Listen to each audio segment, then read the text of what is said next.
for Vancouver Kingsway. Thank you, Madam Speaker. On behalf of my colleagues, I am honored to speak to this motion as health critic for Canada's New Democrats. I think there is broad agreement in this House that since early 2020, COVID is clearly the #1 public health issue facing our country. It is the most serious pandemic facing our world for the last 100 years. It has profoundly affected the health of our population, costing some 10,000 Canadians their lives so far. It has profoundly affected the way our society operates, and of course has caused unbelievable damage to our economy and the financial well-being of millions of Canadians. It has caused incredible dislocation, emotional, physical, and social damage.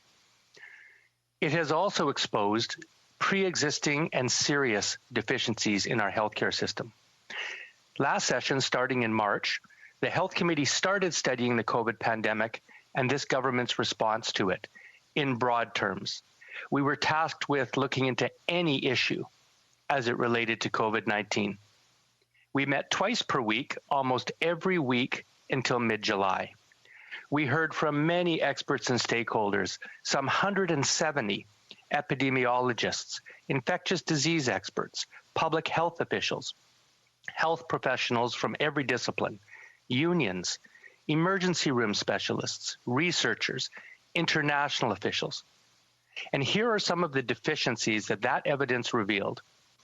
Canadians were horrified to see the appalling conditions in which many of our seniors in care lived, and we witnessed the terrible specter of seeing 80% of the COVID-19 deaths in Canada's long-term care homes.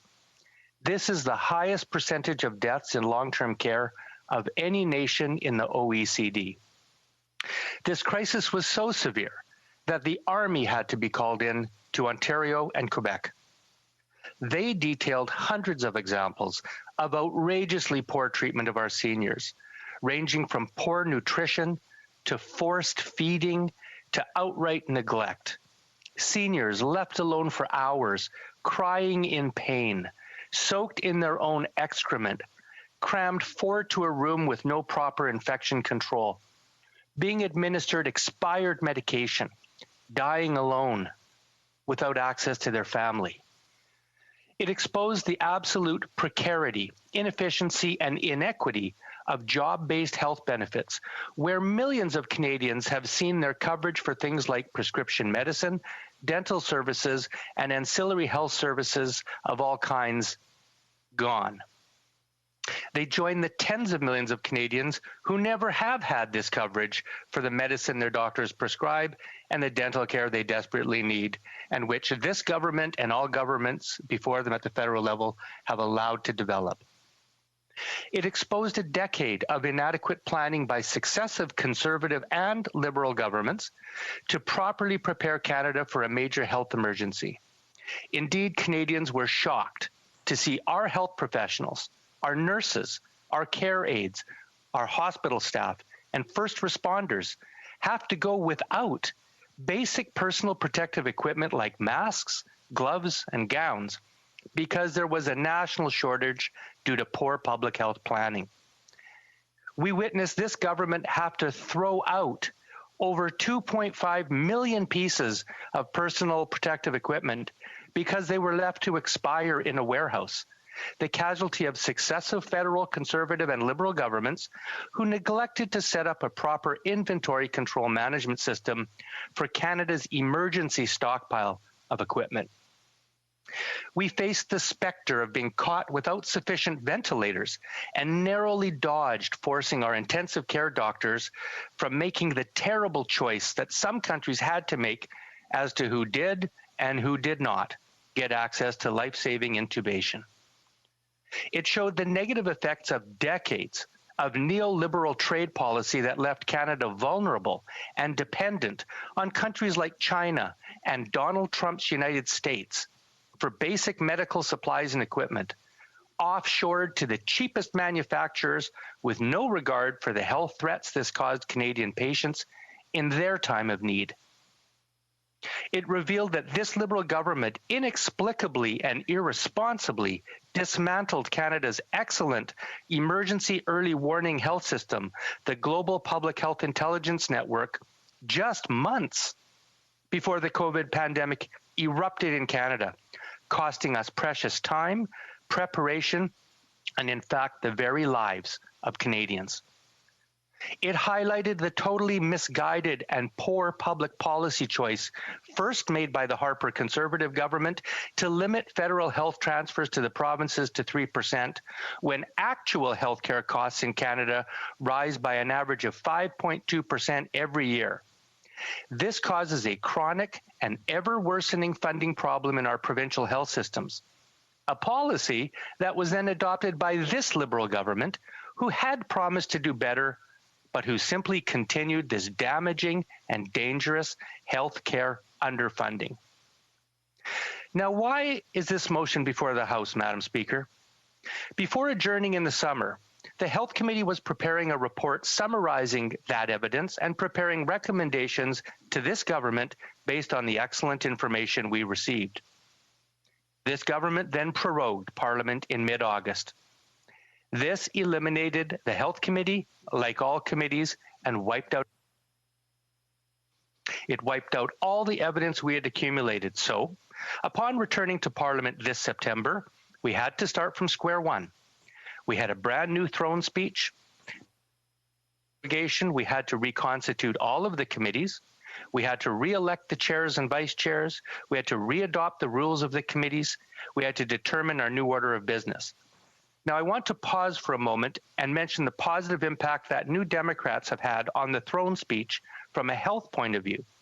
Through working with this government and using our leverage for Canadians, not our party interests, we successfully enlarged the Liberal plan to award paid sick days only to those with COVID or awaiting diagnosis, instead giving it to all Canadians who have an underlying condition that may make them vulnerable to COVID-19. This brought paid sick days from the thousands who the Liberal plan would have helped to millions of Canadians because of NDP work. Of course, this pleases me particularly as health critic because ensuring that Canadians can stay home from work when it is necessary for their health is a critically important health measure, and one that is especially important when we are dealing with an infectious disease. But because of the Liberal prorogation delay, since July and to this date, October 22, the Health Committee has met twice. For the record, as health critic for the NDP, I want to register my deep objection to this unnecessary and politically motivated prorogation, done transparently to cut off committee examination into various political scandals of the Liberal government, including the WE matter. I say this because, in a global pandemic, every day, week, and month matters. Canadians deserve and expect their political representatives to be focusing their attention on their health and economic needs, not the partisan interests of the Prime Minister, the Liberal Party, or his family. We have lost valuable time to do our important job as the House of Commons Health Committee, to hold this government accountable for its decisions, but also to develop positive recommendations that can help it improve its delivery of health services to Canadians. So what happened at HESA in the last two meetings? Well, the Liberals came to committee suggesting we study singular aspects of the COVID-19 pandemic.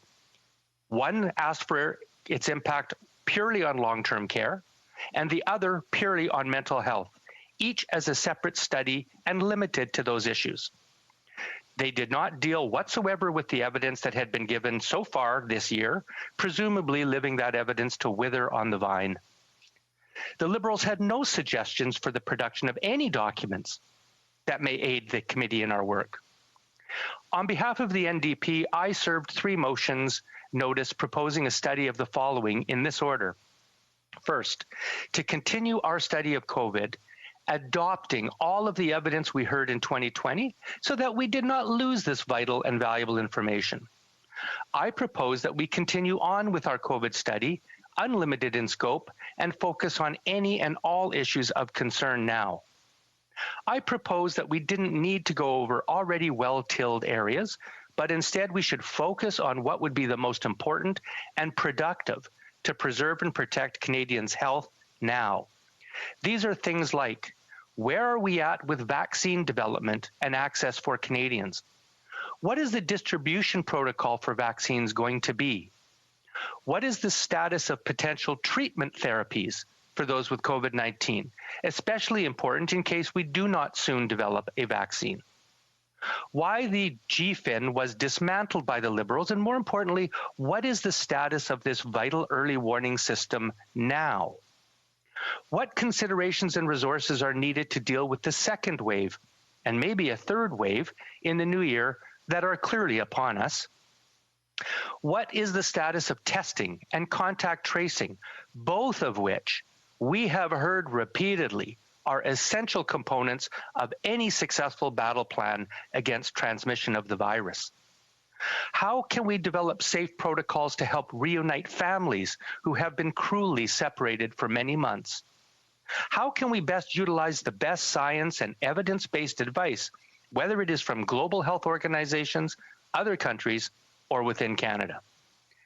I propose this as the first order of business for the Health Committee, as once again, the COVID crisis is without doubt the most important health issue gripping our country. Incidentally, I also served notice of two other important areas that I believe we need to study after we complete our COVID examination, whenever that may be. First is universal dental care as an insured service for every Canadian, because some 12 million Canadians do not have any dental coverage whatsoever, and many more have substandard coverage for a part of our health that has so far been too long ignored and treated as a private matter for the wealthy or those that can afford it.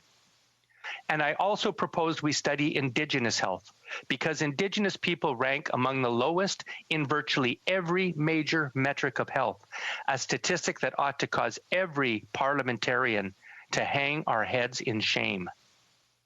Procedurally, I tendered two motions to request production of documents to the committee.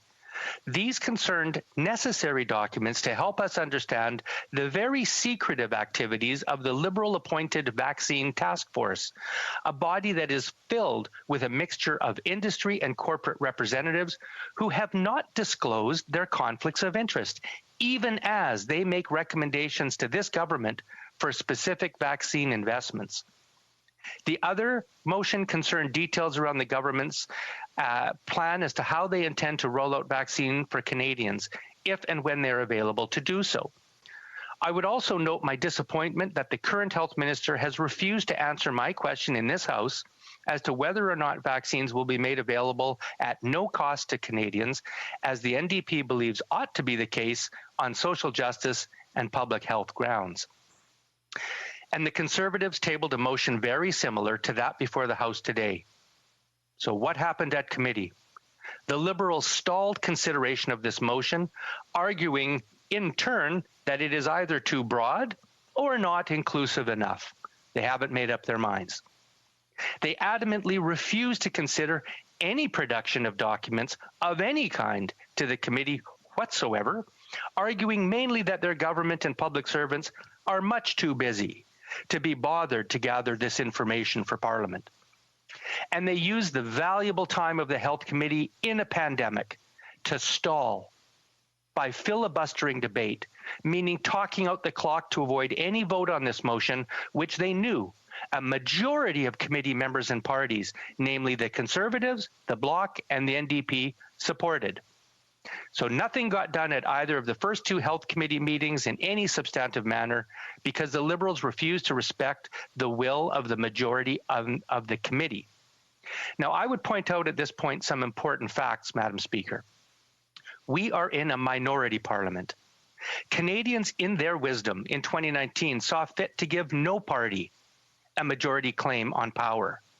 This means that it is the Canadian people's democratic determination that they expect us to work together and seek a majority across party lines. No one party can have a veto in this parliament. Second, this parliament requires cooperation among the parties and parliamentarians. Canadians, I believe, want us to make this parliament work. They expect us to put down our partisan guards, at least to some extent, and make the compromises necessary that reason and fairness dictate. So, I and my NDP colleagues intend to support this motion because it represents the will of the majority of members of the Health Committee. We support it because it places COVID where it should be, as the Health Committee's #1 priority. I support it because it allows the committee to focus our attention in any area that we deem most helpful and important, just like we did in the first session. It provides each party with an equal number of witnesses at every meeting, ensuring balanced and diverse viewpoints are heard, and every committee member can make sure that they call witnesses in the area that they want to delve into. It allows each party to provide witnesses in the area they want highlighted, from rapid testing to mental health to long-term care to vaccine development, all of which are priorities identified by each of the parties at committee, including Liberals. It gives the committee access to documents that are reasonable and necessary to hold the government to account in a responsible manner. Now, on this latter point of disclosure of documents, the current Prime Minister pledged Canadians upon being elected in 2015 that his government would be, quote, open by default, end quote. He said he would unmuzzle scientists and civil servants. The Prime Minister promised that his government would be transparent and would not utilize the tools of secrecy and redaction that had become the hallmark of the Harper government that had come before him. Madam Speaker, how times change. We have seen far too many examples of this pledge being broken by this Liberal government, who now routinely refuse to produce documents, heavily redact them, and violate instructions to have redactions performed by parliamentary counsel instead of ministry officials. This must stop. Committees have a powerful duty and right to order production of documents in unredacted or properly redacted form. This is a long-standing and crucial power of committees in a responsible and democratic government. It is essential to hold a government accountable. When a government refuses to disclose documents or heavily redacts them, as has unfortunately become a routine practice by this Liberal government to avoid political embarrassment, they do much more than damage their own reputation. They tarnish the authority of Parliament itself. And contrary to what the Liberals have argued and likely will claim today, disclosure of documents to Parliament is not a burden or an inconvenience for public officials to be provided only when convenient or only in times of insignificance. It is a core, important, and full-time duty that applies to all responsible and honest governments at all times. I note that this motion permits redaction for proper grounds: national security, personal privacy, and in the case of the vaccine task force, to protect the integrity of the contractual and other negotiations that may have taken place. And I believe we're prepared to entertain any further amendments if the Liberals propose reasonable ones in this regard. These constitute reasonable and responsible requests that are targeted and rational for the Health Committee to review. In sum, Madam Speaker, my NDP colleagues and I will proudly support this motion, while being somewhat regretful that this matter had to be elevated to the House. I would like to thank my honourable colleague from Calgary-Nose Hill for her initiative in moving this motion here today, and I look forward to working with her and all my colleagues on the Health Committee for the benefit of all Canadians. We do so because the health of Canadians is our paramount concern, and the integrity of Parliament underpinned by the values of transparency, accountability, democracy, and good governments demand it. Thank you, Madam Speaker. Questions and comments, the honourable member for Prince Albert.